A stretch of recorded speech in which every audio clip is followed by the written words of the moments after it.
खुशामदीद, good morning, बहुत बहुत शुक्रिया और बहुत बहुत स्वागत आप सभी का। 8:36 हुआ चाहते हैं और प्रोग्राम सलाम जेके का आगाज हुआ है। जम्मू स्टूडियो से मैं हूं आपके साथ आसिफ रशीद। सैयद रूफ फारूकी हमारे साथ इस प्रोग्राम में 10 बजे तक साथ रहेंगे और जहूर लोलाबी भी आज के प्रोग्राम का हिस्सा हमेशा की तरह रहेंगे। तय फॉर्मेट के मुताबिक हमें आगे बढ़ना है और खबरें, तज्जिया और तबसरा इस प्रोग्राम का हिस्सा हैं। लेकिन आप सब जानते हैं कि जम्मू कश्मीर के एतबार से आज बैक टू बैक कई पॉलिटिकल डेवलपमेंट्स होनी है। उस ताल्लुक से तफसीली गुफ्तगू होगी, नुमाइंदों के पास चलेंगे, अलग अलग मकामात पर हमारी नजर रहेगी। वज़ीर आज़म का दौरा, सिक्योरिटी, वो तरक्याती मंसूबे जिनको हरी झंडी दिखाई जाएगी और कई का आज संगे बुनियाद रखा भी जाएगा जिन पर सरकार करोड़ों रुपए खर्च करने जा रही है आइंदा 3 से 4 वर्षों के दौरान। इसके अलावा एक तरह से इंतखाबी बिगुल भी फूका जाएगा। मौलाना आज़ाद मेमोरियल स्टेडियम जम्मू से भारतीय जनता पार्टी की जानिब से गैदरिंग के मुतालिक क्या कुछ तफसीलात हैं और रात देर गई की तस्वीरें, वो सारी थोड़ी देर में आपके सामने रखेंगे। बात मौसम और बिजली की भी होगी क्योंकि मुतअद्दिद इलाकों से शिकायत मौसूल हो रही हैं कि बिजली सप्लाई बुरी तरह मुतासिर हुई है। इस पर बात करेंगे और बात जब बिजली की होगी तो अदालत ने जम्मू कश्मीर इंतजामिया को क्यों फटकार लगाई है, इस ताल्लुक से बात होगी। नौजवानों के लिए कुछ अच्छी खबरें हैं, कुछ को राहत मिली है और कुछ लोगों के लिए मुश्किलात आइंदा दिनों में आ सकती हैं। लेकिन इंतजामी काउंसिल के इजलास में कुछ बाकी बड़े फैसले लिए गए हैं, वो डेवलपमेंट्स क्या है, इंतजामी काउंसिल की तरफ से किस पर मोहर लगाई गई है, वो फैसले आज आपके सामने ब्रीफली रखेंगे। और अवामी नुमाइंदों को मजीद बाख्तियार बनाने की सूरत में जम्मू कश्मीर इंतजामिया के सामने क्या आसानियां होंगी या चैलेंजेस होंगे, इस ताल्लुक से खबर और साथ साथ इस पर डिटेल्स जब आप तक पहुंचेंगी तो आप खुद अंदाजा लगाएंगे कि पंचायत राज रूल्स 1996 में जम्मू कश्मीर एडमिनिस्ट्रेशन ने संशोधन कर दिया है, तरामीम कर दी है, उससे तब्दील क्या होगा, निजाम में क्या तब्दीली होगी, सारे मौजुआत पर आगे चलकर मुफस्सिल रोशनी डालेंगे। लेकिन उससे पहले हिस्ट्री ऑफ द डे यानी आज के दिन की बात होगी। फरवरी की 20 तारीख अंग्रेजी कैलेंडर के मुताबिक खास क्यों है, आज बताएंगे जहूर लोला। बहुत शुक्रिया आसिफ। तो नाज़रीन, प्रोग्राम की शुरुआत तय फॉर्मेट के हिसाब से हिस्ट्री ऑफ द डे के साथ करेंगे कि माजी में आज का दिन क्यों अहम है, क्या कुछ हुआ है आज के दिन के हवाले से मुल्की सतह पर और आलमी सतह पर चंद अहम वाक़ात है, वो हम आपके सामने रखेंगे। आपको बता दें कि आज 20 फरवरी है साल 2024, लेकिन माजी में आज के दिन क्या कुछ हुआ है वो आपको बताएंगे। और आपको बताएंगे कि आज ही के दिन 1947 में बरतानिया के वज़ीर आज़म क्लेमेंट एटली ने हिंदुस्तान छोड़ने का ऐलान किया था। तमाम जो गवर्नर्स थी यहाँ पे बरतानिया की, उनको हुक्म दिया गया था कि वो हिंदुस्तान छोड़ने की तैयारी करें और आज के दिन इसकी शुरुआत हुई थी। वहीं आज के दिन 1846 में अंग्रेज़ों ने लाहौर पर कब्जा किया था जो कि अब पाकिस्तान के साथ है। और आज के दिन 2002 में 20 फरवरी 2002 में मिस्र में एक ट्रेन आतिशज़दगी से 361 मुसाफिर हलाक हुए थे। बड़ा हादसा ही पेश आया था। और आज के दिन 1835 में कलकत्ता मेडिकल कॉलेज में कामकाज शुरू हुआ था, बाज़ाब्ता तौर पर इसका इफ्तिताह हुआ था। और आज के दिन 20 फरवरी 1962 में जॉन गैलन खला की तारीख में पहली अमेरिका खलाबाज बनी। आज के दिन इनको ये एजाज़ हासिल हुआ। और आज के दिन 1976 में मुंबई हाई से कच्चे तेल का तजारती पैदावार शुरू हुआ, जिसे आज आप मुंबई कहते हैं, वहां से ये कारोबार आज के दिन शुरू हुआ था। और आज के दिन 1987 में मिजोरम और अरुणाचल प्रदेश को मुकम्मल रियासत का दर्जा मिला, वो आज ही का दिन था। और आज अरुणाचल प्रदेश और मिजोरम अपना स्टेट फाउंडेशन डे भी मना रहा है। और आज के दिन 1991 में सिल्वानिया ने अपने तमाम रिश्ते यूगोस्लाविया से मुनक़ता ख़त्म कर लिए। और आज के दिन 1998 में यूएन के सेक्रेटरी जनरल ने अमन पर बातचीत के लिए वो बगदाद पहुंचे थे, अमन मुज़ाकरात के लिए। और 20 फरवरी 1921 में आज के दिन ईरान के शहंशाह रज़ा खान पहलवी ने ईरान पर कंट्रोल हासिल किया था, अपनी हुकूमत बना ली थी। और 20 फरवरी 1942 में आज के दिन दूसरी जंग अजीम के दौरान जापान ने पुर्तगाली नौआबादियत तैमूर पर हमला किया था। और आज के दिन 20 फरवरी साल 2009 में अक़वाम मुत्तहिदा ने समाजी इंसाफ का आलमी दिन मनाना शुरू किया। तो आज सोशल जस्टिस का दिन भी पूरी दुनिया में मनाया जा रहा है ताकि समाज में हर तबके को इंसाफ मिले। ये तो थी माजी की बात, लेकिन अब आज के दिन के हवाले से करेंगे क्योंकि आज का दिन जम्मू कश्मीर के लिए बहुत ही अहम है। क्यों अहम है बताएंगे सैयद रूफ फारूकी। शुक्रिया ज़हूर। बड़ा दिन जम्मू कश्मीर के लिए वाकई आज, क्योंकि आज वज़ीर-ए-आज़म जम्मू कश्मीर का दौरा करेंगे और एक बड़ी इज्तिमाई रैली से खिताब करेंगे और उम्मीद लगाई जा रही है कि 1 लाख से ज़्यादा लोग जो है वो मौलाना आज़ाद स्टेडियम जम्मू के अंदर होंगे, जहां पर वज़ीर-ए-आज़म खिताब करेंगे। इसके साथ साथ कुछ अहम प्रोजेक्ट्स का संग बुनियाद और कुछ अहम प्रोजेक्ट्स की रस्मी रोनाई भी होगी।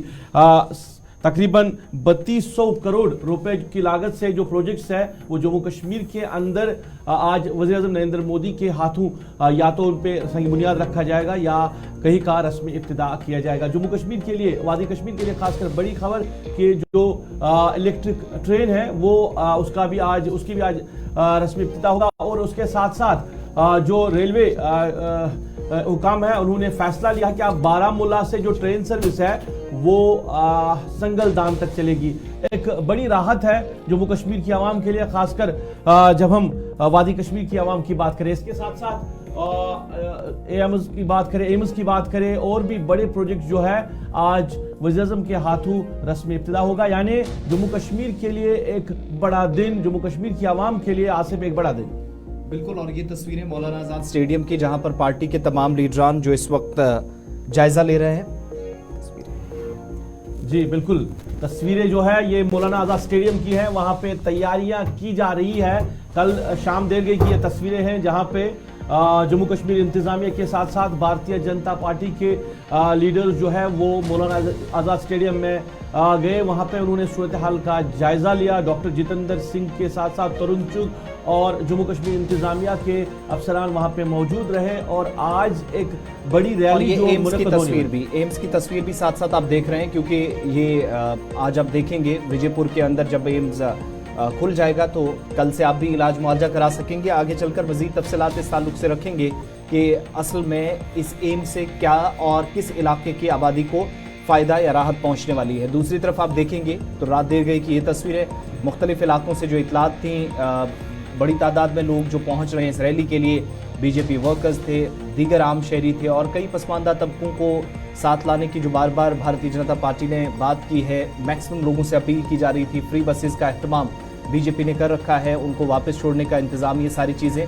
और इस दौरान कई लोग जो पीर पंचाल से, चिनाब वैली से पहुंचे और रात देर गई की तस्वीरें जो आपके सामने हैं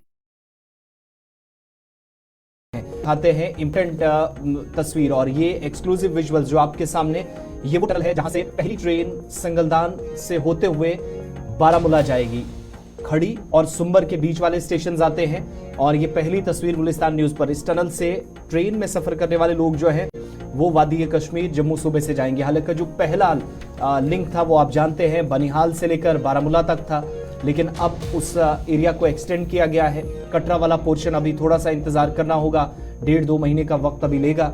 लेकिन सुंबल, खड़ी, संगलदान, ये 3 अलग अलग स्टेशन जहां ट्रैक मुकम्मल तौर पर तैयार है और हाई स्पीड ट्रेन को चलाकर ट्रायल रन भी कामयाब यहां पर किया जा चुका है। अब इसके बाद नॉर्दर्न रेलवे की तरफ से फिरोजपुर डिवीजन ने जो पहले ही तस्दीक इसकी कर दी है कि वज़ीर-ए-आज़म के हाथों इसका इफ्तिताह होगा, इसका भी एक अपना रोल आने वाले दिनों में आप देखेंगे होगा। और दूसरा, 2 इलाकों की आवाम जो है वो आपके सामने दिखाई देगी।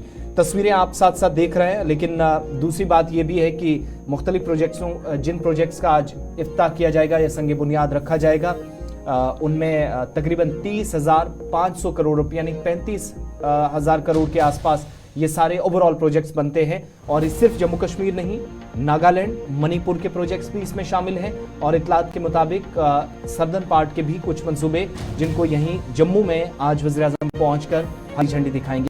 एक एक करके अपने नुमाइंदों के पास चलेंगे। सबसे पहले चलते हैं शिल्पा के पास, जम्मू से हमें ज्वाइन की हुई है। शिल्पा, क्या हलचल दाएं बाएं इस वक्त नजर आई और क्या तैयारियां एमए स्टेडियम में रैली को लेकर? देखिए, आज प्रधानमंत्री नरेंद्र मोदी जम्मू की आम जनता को संबोधित करेंगे एमए स्टेडियम में, जहां पर एंट्री की बात करें 9:30 जो है वो एंट्री रखी गई है और 2 गेट रहने वाले हैं, यानी कि MA main gate, MA stadium का मेन गेट रहेगा, जो कि कठुआ के जो लोग जिला कठुआ सांबा के आम जनता आने वाली है वहां से वो एंट्री कर सकती है। और उसके बाद जीजीएम साइंस कॉलेज का जो दूसरा गेट है वहां पर जो है वो पुंछ राजौरी जिला की आम जनता जो है वो वहां से एंट्री कर सकती है। और इस समय की बात करें तो कड़ी सुरक्षा व्यवस्था है और पूरी तरीके से डोगरा चौक जो है वो पूरी तरीके से छावनी में तब्दील हो चुका है और अलग अलग जिला जो दूर दराज के जिला है वहां पर यानी कि डोडा के जिला के लोग जो है वो वहां पर पहुंच चुके हैं और कई लोग आम जनता जो है वो सुबह सवेरे 6 बजे के करीब भी निकल चुके हैं और इस समय काफी आम जनता में नजर आ रहा है क्योंकि आम जनता ये कहती हुई नजर आ रही है कि प्रधानमंत्री नरेंद्र मोदी को वो सुनना चाहती है और कई लोगों की बात करें आम जनता की बात करें तो इस समय कई सारा हजूम जो है वो देखने को भी यानी कि निकल चुका है और एमए स्टेडियम में देखने को मिलेगा। तो इस समय सुरक्षा व्यवस्था काफी ज्यादा पुख्ती नजर आ रही है, पूरी तरीके से जो है वो कड़ी सुरक्षा व्यवस्था की गई है। डोगरा चौक को छावनी में तब्दील किया गया है, आम जनता भी निकल चुकी है और कई लोग जो है वो यहाँ पर पहुंच भी चुके हैं। ये ट्रैफिक एडवाइजरी कोई है? कल चूंकि हम तक जो डिटेल्स पहुंची थी कि नवाबाद तक डोगरा चौक से आपको बिल्कुल भी चलने की इजाजत नहीं होगी, आज उसमें किसी तरह की कोई नरमी होगी? आप टू रैली इंतजार करना होगा विद इन द सिटी या इंटर सिटी जो रूट्स चलते हैं, बसेज हैं, रास्ता जो इंपॉर्टेंट है उसको रोक कर रखा गया है और अगर खुलेगा तो कब तक?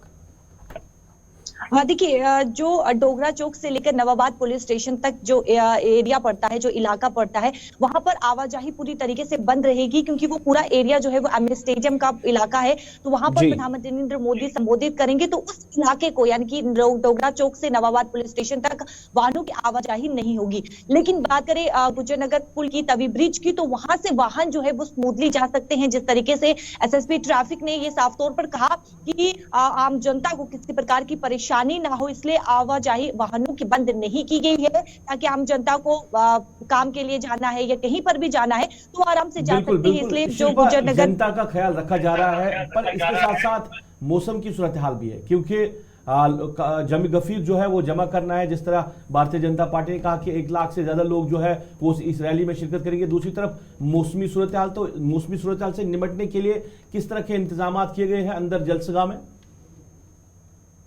हाँ जी बिल्कुल, देखिए मौसम की बात करें तो फिलहाल जम्मू में आसमान में बादल छाए हैं, बारिश जो है वो बिल्कुल भी नजर नहीं आ रही। लेकिन मौसम विभाग का एक कहना है कि 20 तारीख की रात तक जो है मैदानी इलाकों में हल्की बारिश होगी, पहाड़ी क्षेत्रों में बर्फबारी होगी। तो इस समय पूरी तरीके से इंतजाम किए गए हैं जम्मू की आम जनता हो या फिर जिस तरीके से बात करें प्रधानमंत्री नरेंद्र मोदी की, तो आम जनता जो है वो प्रधानमंत्री नरेंद्र मोदी को जो है वो सुनने के लिए यहाँ पर पहुंच रही है। तो उनके लिए भी बंदोबस्त किया गया है ताकि किसी प्रकार की आम जनता को परेशानी ना हो। एमए स्टेडियम के भीतर की बात करें तो वहां पर पूरी तरीके से पुख्ता इंतजाम किए गए हैं ताकि अगर बारिश भी पड़ती है तो उस बारिश से निपटने के लिए भी इंतजाम जो है वो वहां पर मौजूद रहे। शिल्पा, साथ ही साथ ये बताइएगा कि क्या लोगों का पहुंचना एमए स्टेडियम में शुरू हो चुका है और वज़ीर-ए-आज़म नरेंद्र मोदी भी कब तक पहुंच जाएंगे? देखिए इस समय की बात करिए तो जो नजदीक जिला है जैसे कि कठुआ हो गया, सांबा हो गया, तो वहां से जो है वो निकलना शुरू हो चुके हैं और तकरीबन 6 बजे से लोग जो है वो निकलना शुरू हो चुके हैं और काफी ज्यादा जोश भी नजर आ रहा है। लेकिन जो दूर दराज के जिला है वहां से आम जनता जो है वो शाम को ही निकल चुकी है। चलिए शिल्पा, बहुत शुक्रिया आपका हमारे साथ ज्वाइन करने के लिए। आरिफ भी हमारे साथ हैं, ऋषि खजूरिया भी ज्वाइन करेंगे, लेकिन वक्त एक छोटे से ब्रेक का है, फौरन हाजिर होंगे तो उसके बाद आपको बताएंगे कि एक बड़ा अस्पताल जिस पर सबकी नजरें हैं उसमें इनटेक कैपेसिटी क्या है, प्रोग्राम्स क्या होंगे, मरीजों को सहूलियात जो फराहम की जा रही हैं वो क्या है और कौन कौन से डॉक्टर्स वहां अवेलेबल होंगे, ये डिटेल्स भी और साथ साथ जिस टनल की तस्वीरें दिखाई इस पर भी थोड़ा और बात करेंगे। ब्रेक के उस पार फौरन हाजिर हूं।